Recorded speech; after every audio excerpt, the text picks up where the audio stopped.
Assalamualaikum warahmatullahi wabarakatuh. Halo semuanya, perkenalkan nama saya Anggun Nurul Anissa Usman dengan NIM B101251050050 dari Program Studi Perencanaan Wilayah dan Kota Fakultas Teknik Universitas Hasanuddin. Pada kesempatan ini saya akan mempresentasikan hasil analisis statistik menggunakan perangkat lunak SPSS sebagai tugas pengganti ujian akhir semester pada mata kuliah statistik. Sebelum itu, saya akan menjelaskan apa itu konsep parametrik dan non-parametrik, mulai dari pengertiannya dan kapan digunakan. Yang pertama, statistik parametrik adalah metode yang menggunakan parameter seperti mean dan varians. Metode ini hanya bisa digunakan ketika data memenuhi syarat, yaitu data harus berdistribusi normal, menggunakan skala interval atau rasio, dan memiliki varians yang homogen. Jika semua syarat ini terpenuhi, uji parametrik akan memberikan hasil yang kuat dan akurat. Selanjutnya, statistik non-parametrik adalah metode analisis yang tidak membutuhkan data berdistribusi normal. Metode ini digunakan ketika data berskala kategori atau peringkat, atau ketika asumsi parametrik tidak terpenuhi. Non-parametrik lebih fleksibel karena tidak bergantung pada parameter seperti rata-rata atau varians. Kesimpulannya, perbedaan dari parametrik dan non-parametrik, parametrik digunakan saat data memenuhi seluruh asumsi statistik, sedangkan non-parametrik digunakan ketika data tidak memenuhi asumsi tersebut. Pemilihan metode harus disesuaikan dengan karakteristik data yang dimiliki. Pada video ini saya akan menampilkan dua jenis analisis. Yang pertama, analisis statistik parametrik, dan yang kedua, analisis statistik non-parametrik. Sebelum melakukan uji utamanya, saya akan menampilkan uji asumsi, yaitu uji normalitas dan uji homogenitas. Data yang akan digunakan berjumlah 50 responden dengan dua variabel, yaitu intensitas belajar dengan skala 1-5, yang dimana 1 sangat jarang belajar, 2 jarang belajar, 3 cukup belajar, 4 sering belajar, 5 sangat sering belajar. Dan variabel yang kedua yaitu hasil belajar atau nilai akademik. Tujuan analisis ini adalah untuk mengetahui apakah terdapat hubungan antara intensitas belajar dengan hasil belajar mahasiswa. Langkah pertama yang perlu dilakukan yaitu membuka aplikasi SPSS. Pada bagian ini, pilih data view, lalu di sini bisa langsung dimasukkan data yang ingin dianalisis. Di sini saya sudah punya file Excel untuk datanya, maka bisa dimasukkan dengan mengklik menu file, lalu open, lalu pilih data. Di sini saya sudah punya file Excel-nya, bisa dipilih lalu klik open.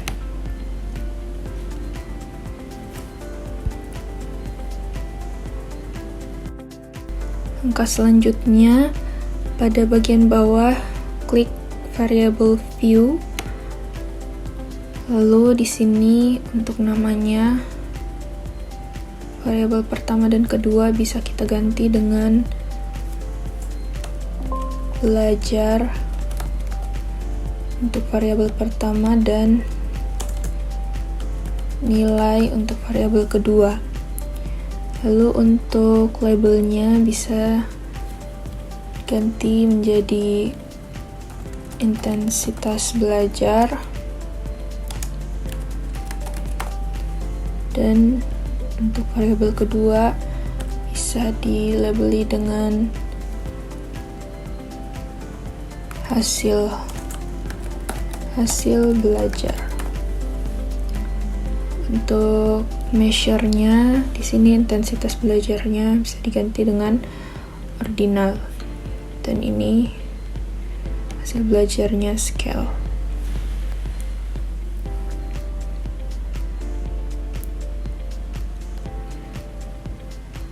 Lalu kembali ke menu data view. Yang pertama yang akan saya lakukan adalah uji asumsi parametrik. Untuk uji asumsi parametrik, saya akan melakukan uji normalitas dan uji homogenitas. Yang pertama yang akan saya lakukan yaitu uji normalitas untuk mengetahui apakah data yang saya punya berdistribusi normal atau tidak.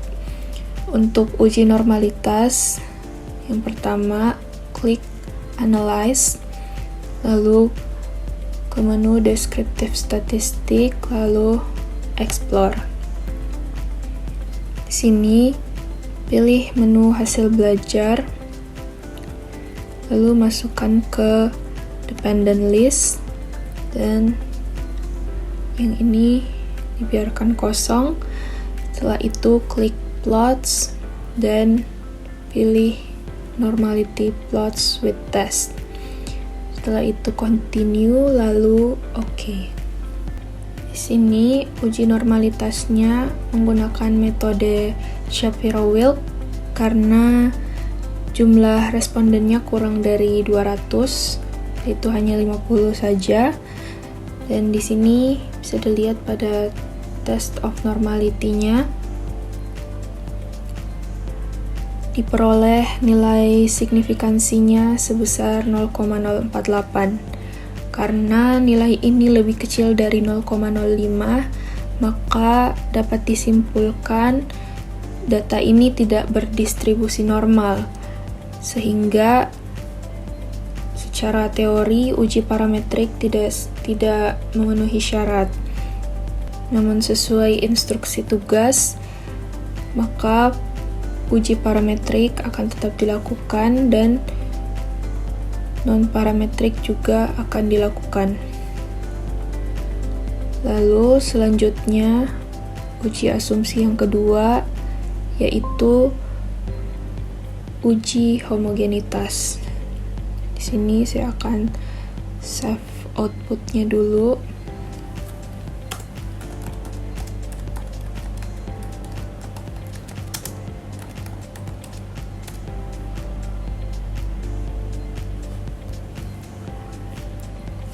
Selanjutnya, uji homogenitas menggunakan Levene test. Langkah yang pertama yang perlu dilakukan yaitu klik Analyze, lalu pilih Compare Means and Proportions, lalu pilih One Way ANOVA. Di sini untuk hasil belajarnya atau nilainya masukkan di Dependent List.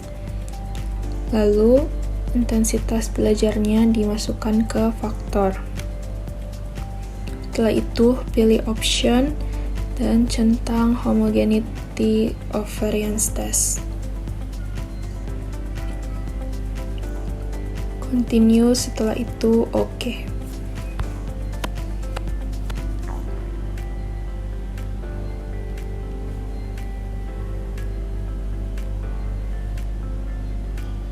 Hasil pengujiannya bisa dilihat menunjukkan nilai signifikansi sebesar 0,646 yang berarti lebih besar dari 0,05.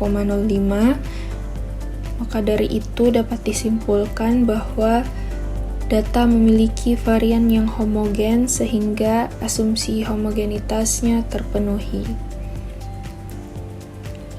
Itu ini bisa di close, lalu bisa di save terlebih dahulu.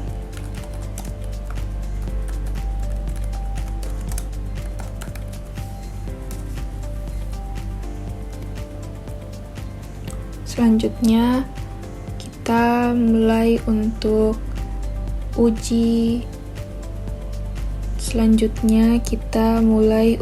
uji parametriknya. Di sini saya menggunakan metode korelasi Pearson untuk melihat hubungan linear antara intensitas belajar dan hasil belajarnya.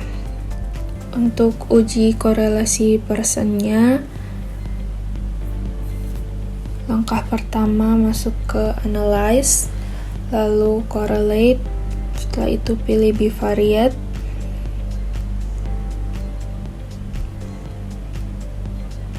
lalu masukkan kedua variabel, intensitas belajar dan hasil belajar. Lalu di sini pilih Pearson, two-tailed, dan flag significant correlations. Setelah itu klik OK.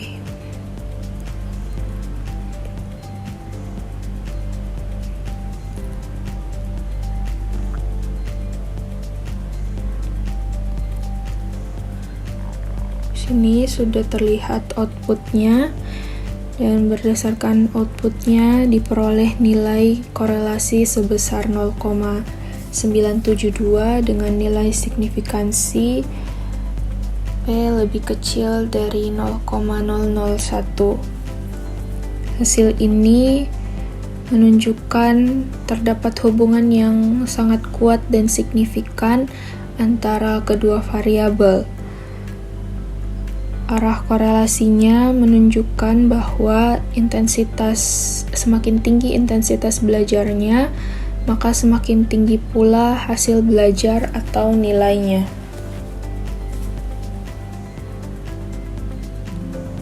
Setelah itu, ini bisa di close, lalu di save.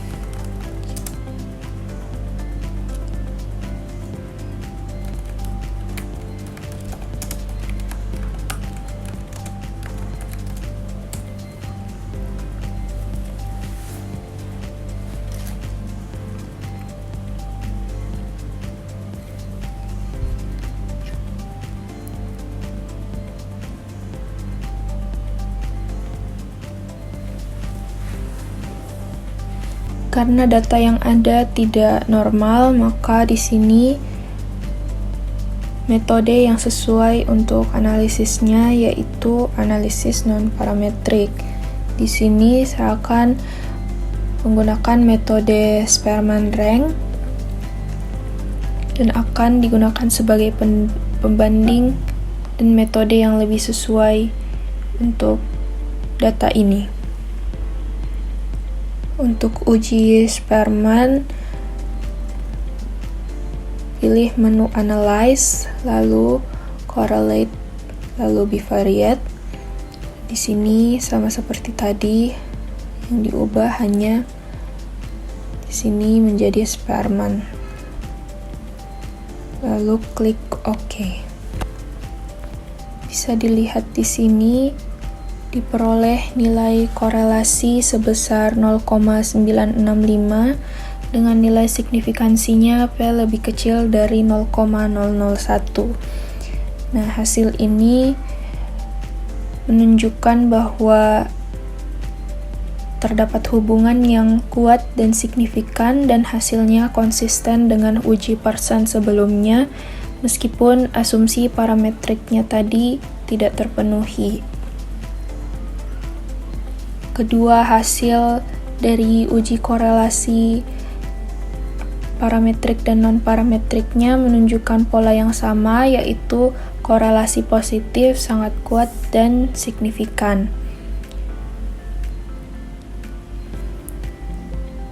Ini bisa kita close, lalu di save untuk outputnya.